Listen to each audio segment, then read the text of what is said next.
What is the most shameless thing a politician can do? It is not just telling a lie.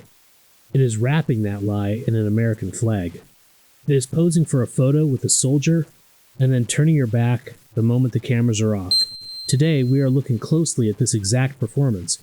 We are looking at the huge gap between the grand speeches about supporting our troops and the cold, hard reality of the votes that hurt them, time and time again. This is about more than just saying one thing and doing another. It is about a planned political trick, a trick that brings terrible harm to the very people it claims to honor. Before we show the details of this strategy, a quick reminder that this channel is focused on cutting through the official story. If you support that mission, the best way to help is by liking this video and subscribing for more deep looks into these topics. Now, to really understand this trick, we have to start with the one question that is at the center of it all.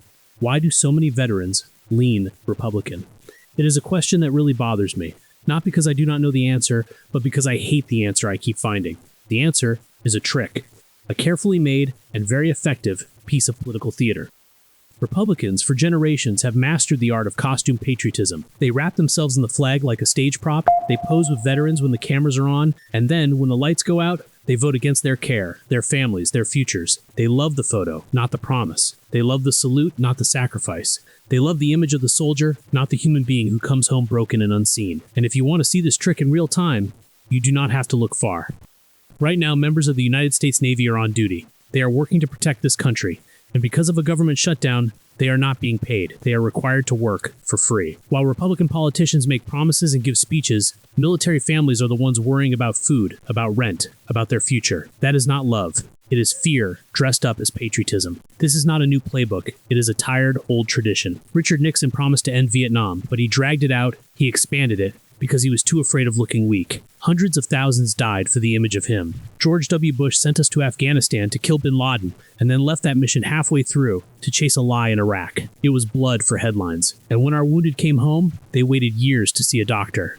That is what supporting the troops really looks like under the leadership from them. It was not Nixon who ended Vietnam. It was not Bush who brought justice. It was Obama who got bin Laden. And now we have the modern master of the trick, the self-named champion of veterans, Private Bone Spurs himself, Donald Trump, the man who invited Taliban leaders to Camp David just days before the anniversary of the September 11th attacks, and the man who has perfected the art of pretending to be a patriot while practicing deep neglect. This is not just about policy, it is about a basic disrespect for the real work of leadership.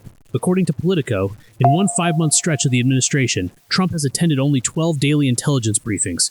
12. This is the most important information path for a president, made to stop surprises and protect the nation, and he largely ignores it, because the hard, quiet work of being informed does not make for a good reality TV show. He likes the performance of strength more than the actual practice of it, but the most telling performance, the most sickening piece of this costume patriotism, is about the national tragedy of September 11th. This is where the trick becomes an outright theft of heroism. For years, Trump has claimed he was there, at ground zero, helping in the cleanup.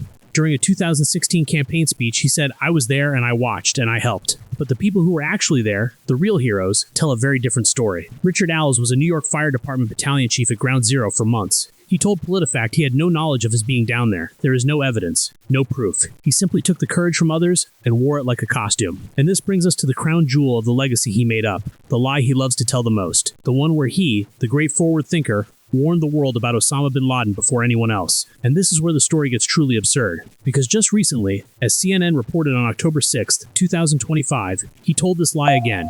And the audience he chose for this performance of stolen foresight? A crowd of sailors. Sailors celebrating the 250th birthday of the U.S. Navy. The very same sailors who are now working without pay because of the shutdown. The disrespect is simply amazing.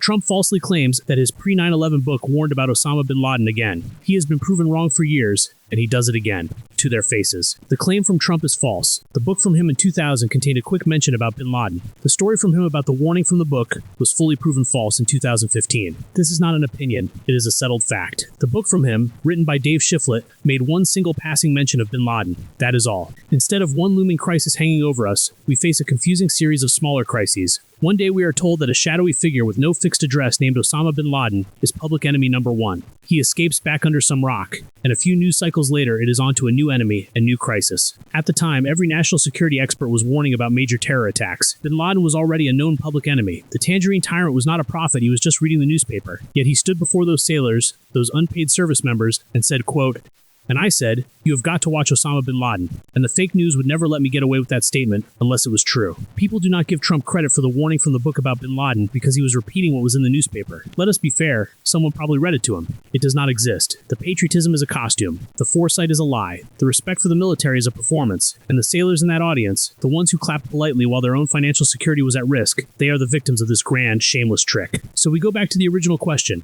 Why do veterans lean Republican? The first answer is propaganda. A one-sided story, told over and over. For generations, Republicans have owned the story of patriotism. They bought the microphones, they built the radio empires, they flooded cable news with one message on repeat. We are the party of the troops. And if you say a lie often enough, even the wounded start to believe it. While Democrats were shut out from reaching our veterans, Republicans filled the empty space. Every small town, every VFW, every diner TV played the same echo. They love the flag, they love the troops. But look at what they do when a veteran wears the wrong letter beside their name. Max Cleland, who lost 2 legs and an arm in Vietnam. They called him un-American. John Kerry, a decorated hero with a silver star, a bronze star, and 3 Purple Hearts. They smeared him too. Tammy Duckworth, who gave both her legs and part of her arm to this country. They still mock her, on the Senate floor, to her face. That is the playbook from the Republicans. Wrap yourself in the flag and treat it like a weapon. One you can use to attack any patriot who bleeds for this country, but votes blue. That partisan flag they are waving, it sure as hell is not mine. My flag is the American flag, and it is big enough for all of us, including that sea of blue. So yes, the first answer is propaganda. It is a lie, repeated over and over, without mistakes. But the second answer cuts deeper. We, as Americans, are lazy in how we show thanks. We say the words, "Thank you for your service," like a prayer we stopped believing in. Then we go back to scrolling on our phones, voting for the very same people who spit on the meaning of that very special phrase. And that is what breaks my heart. Not that Republicans betray veterans, but that America keeps letting them. Truth enduring, never undone.